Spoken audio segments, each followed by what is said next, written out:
Bibles that we talked about with kids, I looked it up this morning in your pew Bible. Red Bible or blue Bible, doesn't make any difference. It's page 7 in the back, okay? Page 7. I used to look those up. Sometimes I forget, but if you're using the pew Bible, it's page 7 in the back. The book of Matthew, the 7th chapter, verses 15 through 20.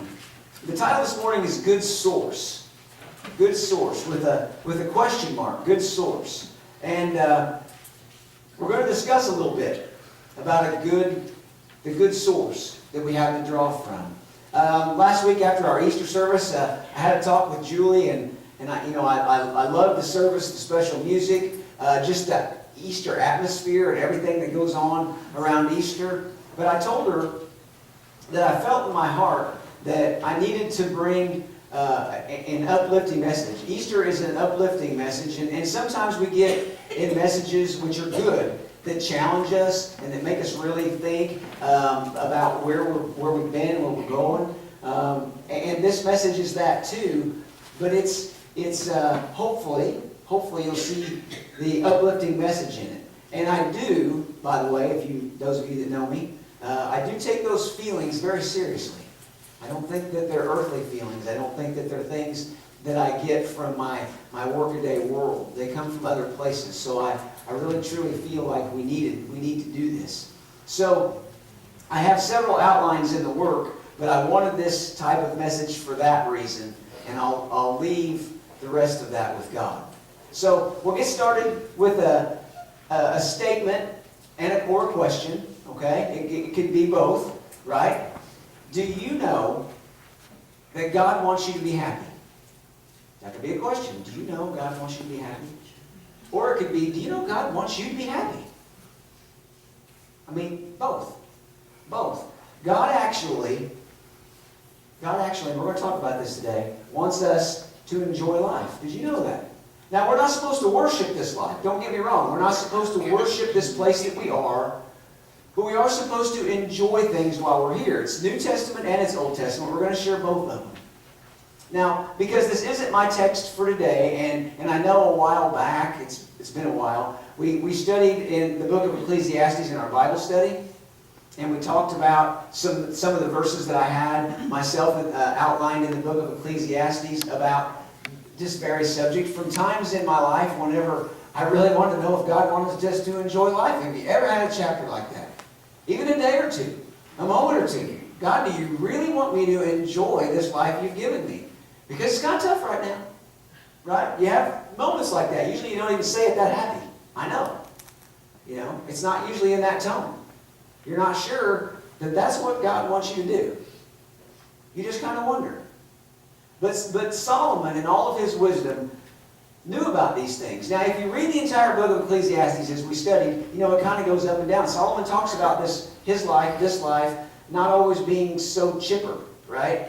That a lot of things are like a chasing of the wind, chasing after the wind, right? And just picture yourself doing that for a minute. If it doesn't make you smile, picture it again until it does make you smile, because you're never going to catch it, right? You're chasing the wind. He describes that a lot. But he also describes some other things. And he starts out, I'm going from, the 5th chapter. And in verse 17 he says, throughout our lives, sometimes we're under a cloud, frustrated, discouraged, and angry. Now, I know that's not uplifting. I get you. But you've been there, right? Because then he goes on to say, even so.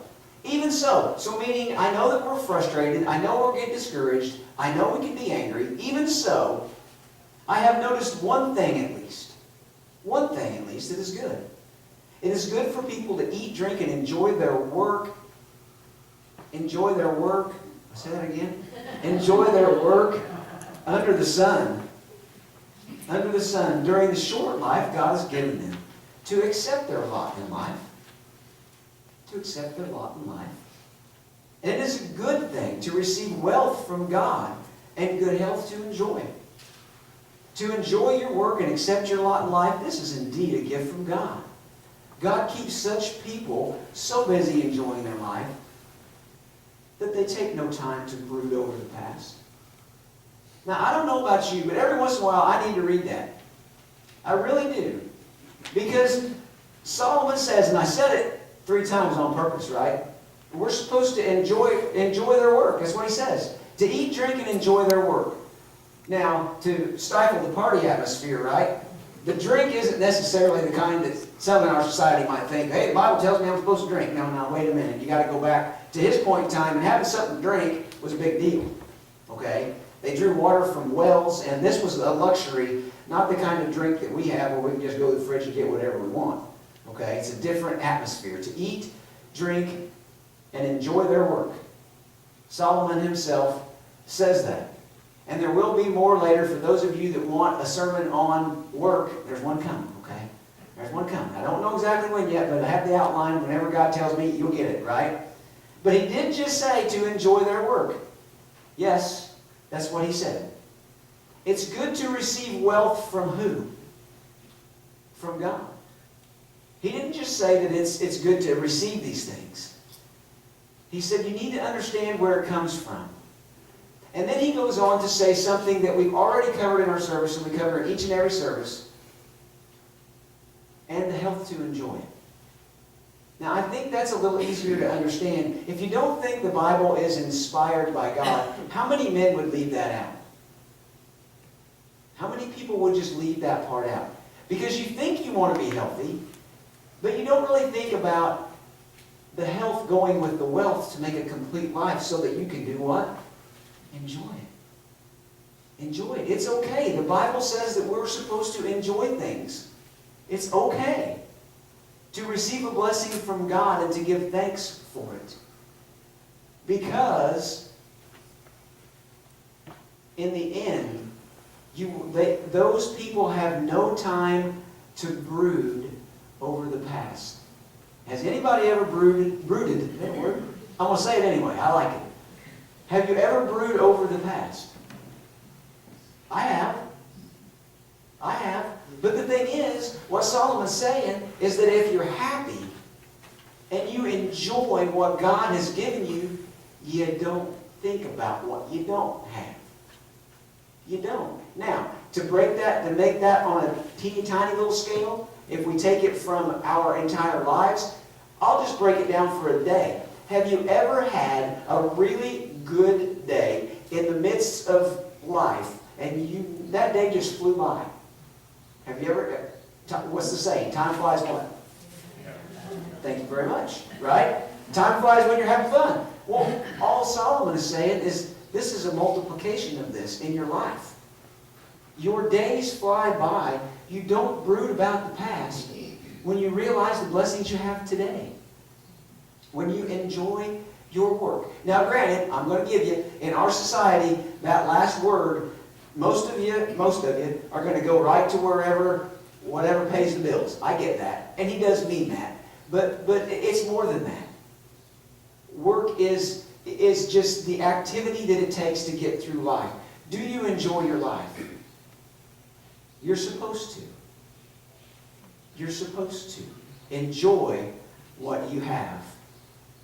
We may not have been there often, but imagine a life where you are literally giving thanks to God for what you have. You're enjoying it to the point that you're not brooding over what you don't have or what has happened. I hope that you've been there. I have. I want to be there more. Because it's a godly place. It's a very spiritual place where your walk and your talk are literally different than where you sometimes are, where I sometimes am. Because the Bible's not all rules and conduct. They're in there. There's principles. There's ways of life. There's ways that we're supposed to do things. There's ways we're not supposed to do things. We all see that. We all get that. But enjoying life is a gift. It's a gift. And like any gift you'll ever get, it's up to you to open it. It's up to you to choose it. Julie and I could give Jack a brand new car for his 16th birthday. Don't bet on it. Just say it. He could choose to leave it in the garage. Don't bet on it. But it would be a gift. He has to choose to take that gift. so we do with God's gifts. You must choose them. You must choose to open them, to do something with them.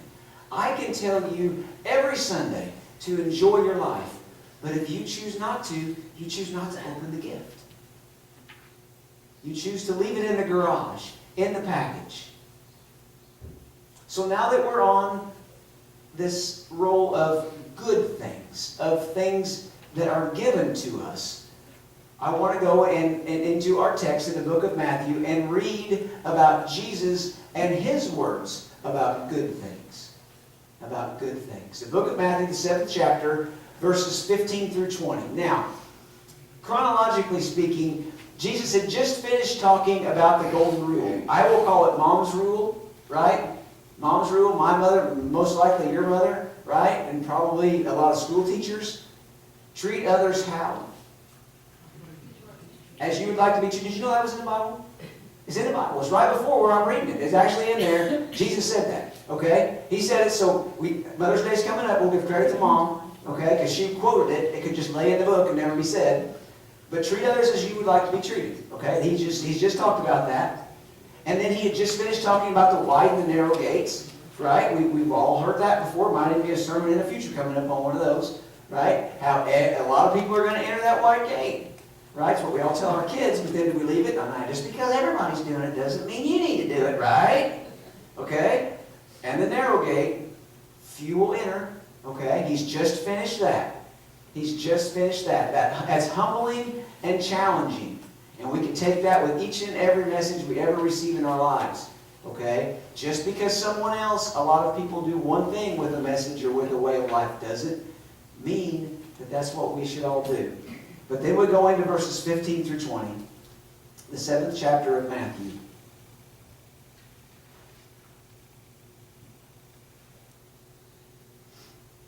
Beware of false prophets who come disguised as harmless sheep, but are really vicious wolves. You can identify them by their fruit, that is, the way they act.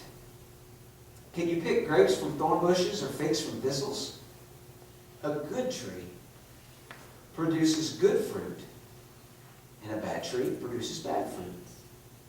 A good tree can't produce bad fruit, and a bad tree can't produce good fruit. So every tree that does not produce good fruit is chopped down and thrown into the fire. Yes, just as you can identify a tree by its fruit, you can identify people by their actions. May God bless the reading of his word in his house this morning.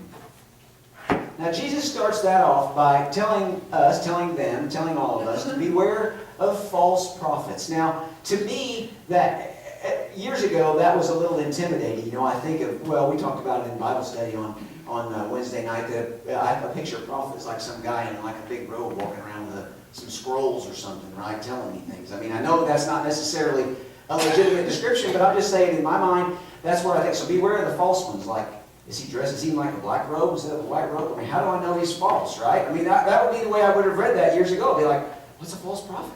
Right? What's a false prophet? Well, a false prophet is anyone who speaks false things. False things. Someone who is teaching the wrong thing. Now, if you say, how do I know what the right thing is? Then we're going to go back to the lesson with kids. Okay? It's in here. It's in here. So we have to watch people who teach false things. Now, I'm not going to, go extremely deep into that, but should we measure the words that people use when they teach us about our Bibles? Absolutely. Should you measure my words whenever I'm teaching you about the Bible? Absolutely. Please do.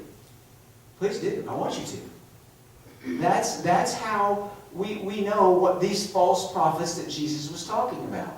And I think we can all go back to a time in our lives where we've seen that, where somebody that we had a lot of faith in, and we really thought we literally put them on a pedestal, and eventually the pedestal fell, and we thought, wow, I wish I wouldn't have listened so much. Okay? Well, a lot of that goes back to we need to worship God, not people. But when we do listen to godly people, we just have to know that they're speaking the truth, that they're reading from the Word and not taking it out of context and doing those things. And that is what Jesus was saying, that there will be false teachers. And on the positive side, I've seen so many people through time, from the time I was a child till now, that I would not want my kids to be around. And I don't mean that I think that they would harm them physically, but spiritually or emotionally, do I want my children, I'll just be selfish, okay? Do I want them influenced by this person? Do I want my child to be this way? And there's many times I would say, well, absolutely not. Absolutely not. Do I want their teachings coming into my home?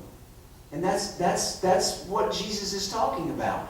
Julie and I just talked to a couple last week that have a son that's kind of lost his path. He's been on and off for several years. And what I mentioned to them was that we should pray.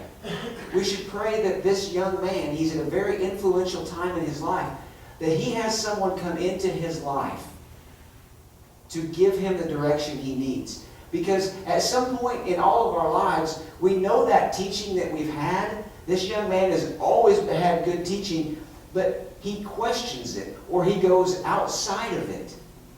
And what he needs is someone that is not a false teacher, but is a true teacher, to literally work alongside of him and little by little show him that those ways that he is learning are not right. He needs a true teacher, a role model, we might call them, but even more than that. And that's what we need in our lives. Because false teachers are real, and they're real dangerous. And then Jesus says you will know by their actions. Some people overlook it. Have you ever been in a situation where you kind of knew, and not in a judgmental sort of way, but in a very real way, you knew someone's spirit wasn't right, that there was something off track with them, but yet other people excused it, and they walked away from it, and they overlooked it, and they just turned away from that and just ignored it. It's very, very dangerous. It really, really is. And I'm not saying that, well, I am saying that to scare you. Because it's very true and it's very real. And a lot of times in our society, we don't deal very well with that.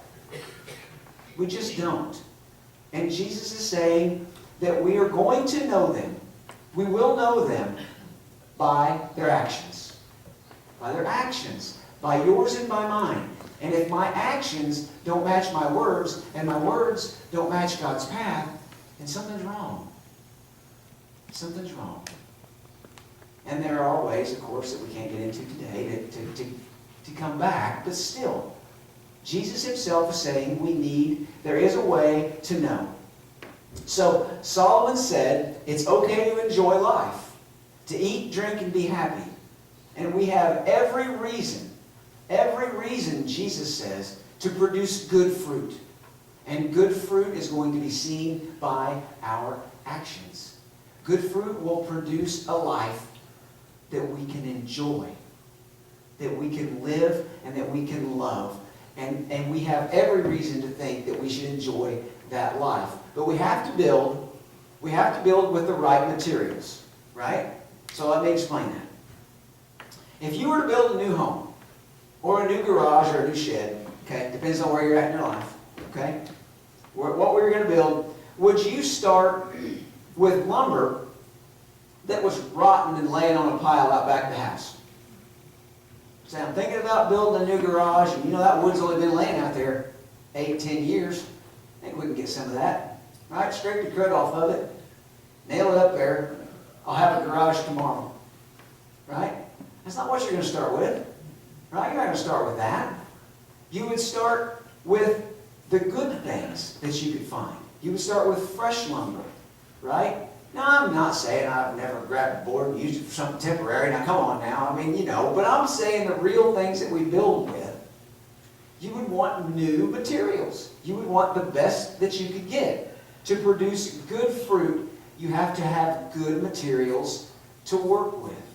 And I see way too often that people truly, truly want God's best.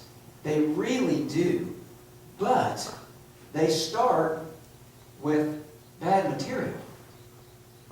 They start with bad material. They don't really get the lesson or the teaching or the things that they need, or they ignore them. And they come to me or someone that I know, and they want the best, but when you tell them that we have some bad material, sometimes they're not willing to change the material to get the good things. You have to have good things. You're not going to start a new good adventure of building with old material. And I see it more and more in different parts of my life. Good fruit, bad fruit. So if we want God-given good fruit for that life that we can enjoy, our actions must match. Our actions must absolutely match. No bad actions, Jesus was saying, will produce good fruit. If the things we do are not right, we cannot expect the right result. No thorns are going to give you grapes. No thistles are going to give you figs. Very, very real in Jesus' life. If you were in Jesus' time and someone was saying that, you'd be like, oh, yeah. Right? Yeah, that makes sense. Right? There's no thorns on grapes. Right? There's no thistles around figs. So with that in mind, my apologies in advance for this little bit of information. To all of you bottled water drinkers, are you ready? A study of bottled water. We're making this real, okay? A review from the bottled water industry by the NRDC. Now, I don't know what that stands for, but I'm sure that they know what they're doing, okay, because they have an abbreviation. A review from them says, and I quote, "There is no assurance that bottled water is cleaner or safer than tap water." I'm sorry. It is more convenient sometimes, but there is no assurance. Do I hear an amen from the garden hose drinkers in the crowd? That would be mine too. You ever grow up drinking out the garden hose? You learned to let it run a little while, didn't you? Come on now, you did. You just let it run a little bit, then it didn't taste like rubber hose. Okay? Right?